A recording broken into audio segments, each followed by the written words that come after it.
Now, Ukrainians go to the polls on Sunday to choose their next president.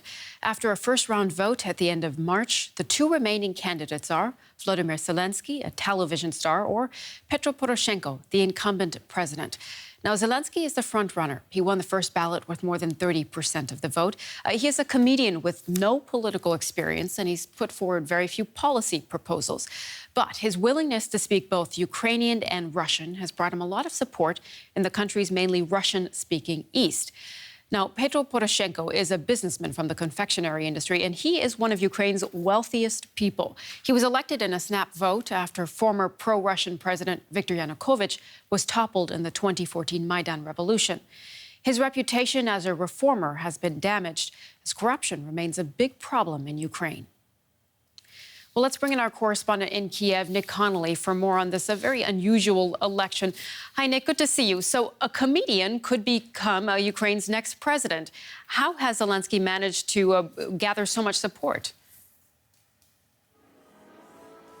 Good morning, Sumi. Well, I think you have to understand all this, that Zelensky is someone who's known to almost all Ukrainians. He's been at the top of this country's show business for the last decade.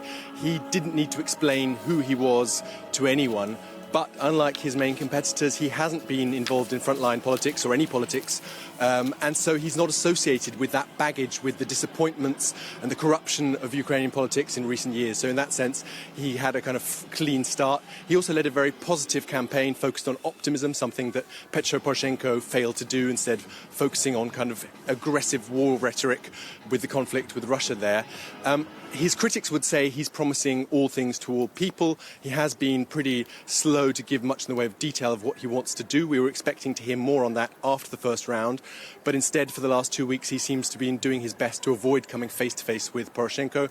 Let's have a look at how those last 2 weeks have panned out. A sitting president rolling up his sleeves to give blood for a drugs test, live on TV. Not something most Ukrainian voters ever expected to see. But see it they did, because of this man, comedian and actor Volodymyr Zelensky. President Poroshenko's challenger has turned Ukraine's politics on its head in a matter of months. When Zelensky demanded drug and alcohol tests, Poroshenko had little choice but to agree.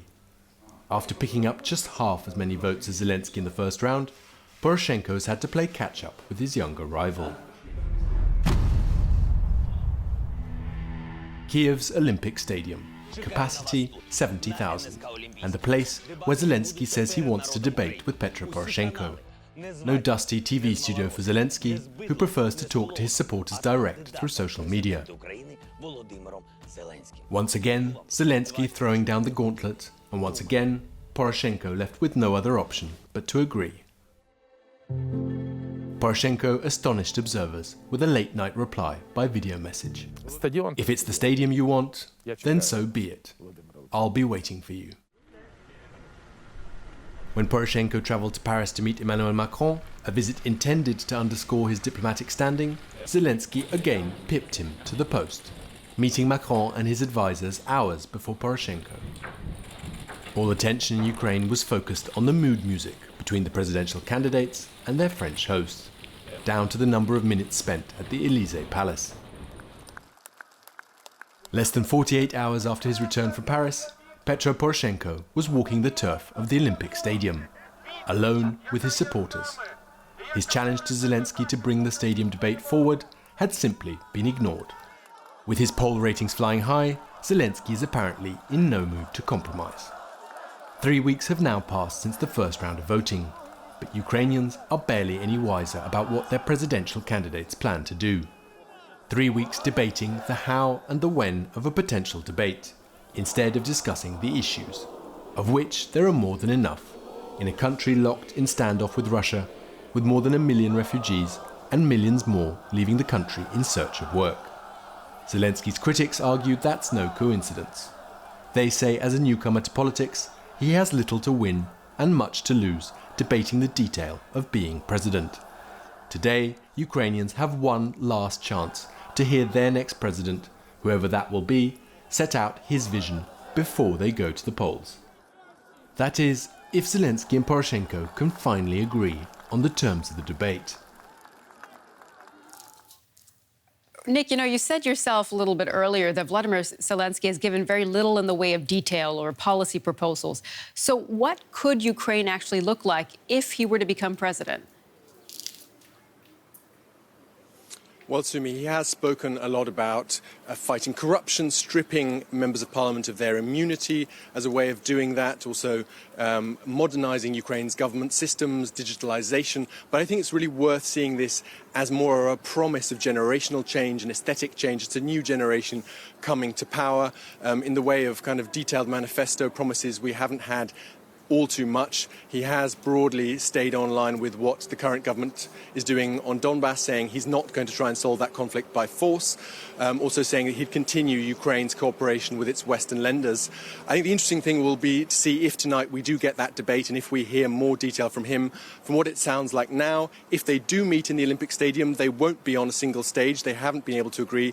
Instead, they'll be on separate stages at either end of the football field.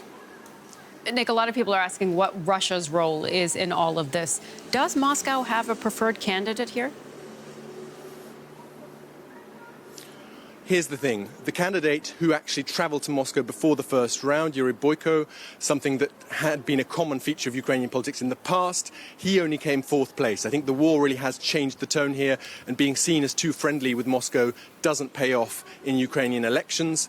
But on the other hand, there is a lot of interest in this election in Russia, certainly. I think there is a certain level of exoticism for Russian observers about elections that don't have a predestined outcome. Putin's spokesman saying that he'd be watching these debates if they happen tonight. With Poroshenko, it's clear that he is the candidate of the cold standoff with Russia. He has pitched his presidency on this. Volodymyr Zelensky, by contrast, I think has a bit more wiggle room and a bit more flexibility to maybe try and shake things up and talk to President Putin and Russia direct in a way that I think there's no going back for Petro Poroshenko after 5 years of this conflict. All right. Nick Connolly, our correspondent covering the election in Ukraine for us. Nick, thank you very much.